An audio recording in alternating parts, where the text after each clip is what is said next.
This is the sixth of the series on control of gaseous pollutants.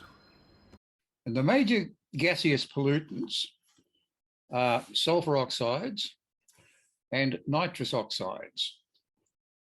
So as they're gases, you can't use a cyclone or a bag filter or an electrostatic precipitator. So what can we do? For sulfur oxides, well, for a start, they come from burning fuels which have a high sulfur content. So the obvious thing to do is to use low sulfur fuel.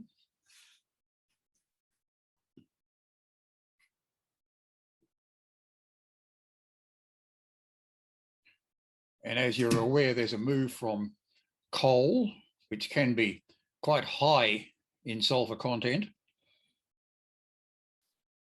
a move from coal to natural gas,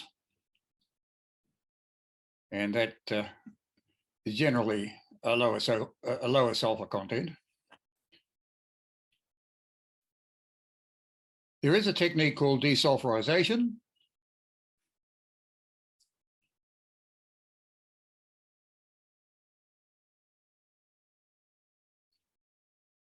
Or you can try and remove the problem by using tall chimney stacks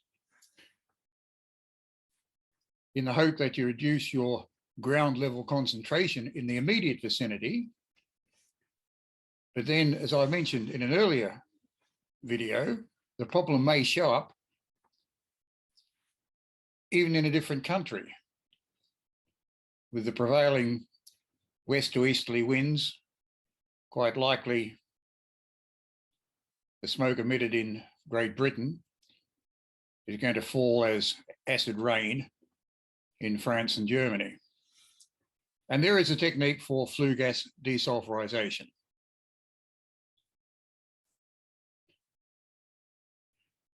So that's sulfur dioxide.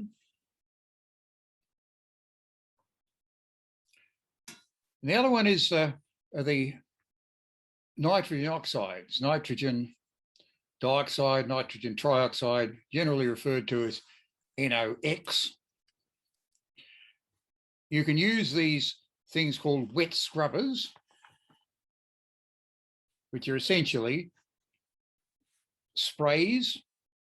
You draw your air through a spray chamber, and that drops out the oxides of nitrogen through as nitrous and nitric acid.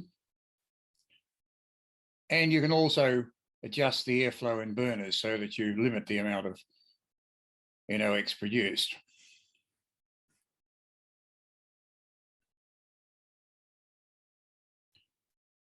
There's another series of compounds called VOC, volatile organic compounds.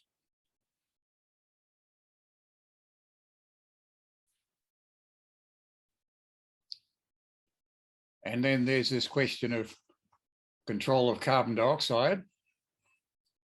But wet scrubbing doesn't work particularly well with CO2. And the current approach is, as we mentioned earlier, is to reduce CO2 emissions by alternatives for electrical generation and also vehicle propulsion.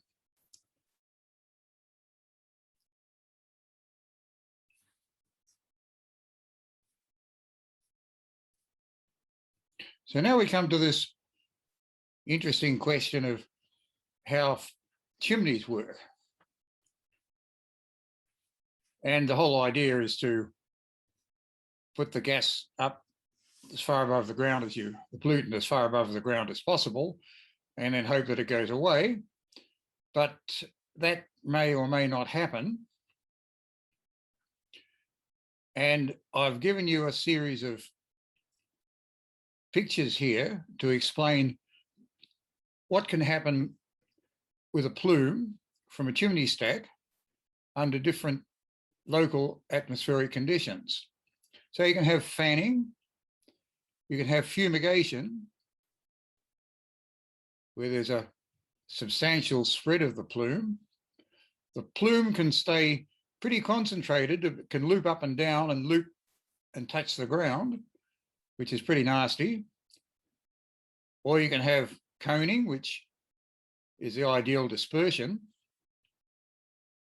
And you can have this combination of the two or combination of, where are we? Of fanning and coning, resulting in lofting, as illustrated there. So the last thing I want to look at is the control of moving sources. Now, clearly, one of the solutions is to have electric vehicles, but in a sense that just moves the problem elsewhere. However, it's a lot easier to control pollutant emission from a stationary source such as a chimney than it is a moving source such as a truck or a vehicle. So all you can really do is make sure that your engine is working properly. You don't get unburnt hydrocarbons. And you can use catalytic reactors or converters, as most modern cars have now, as well as doing tune-ups, exhaust gas recirculation. So that's the end of this little talk. And I just want to leave you with the thought that the basic principle of most environmental control, and this applies to noise as well, is that if you can prevent it, that's usually the cheapest and most direct way of doing it. You can isolate it, which can sometimes cause other difficulties, or you can control by changing the time of days of admission or the places or other mitigating devices. So that's the end of this one. And we've got another one to come. And that'll be the end of this particular work for the week. So thank you for your attention.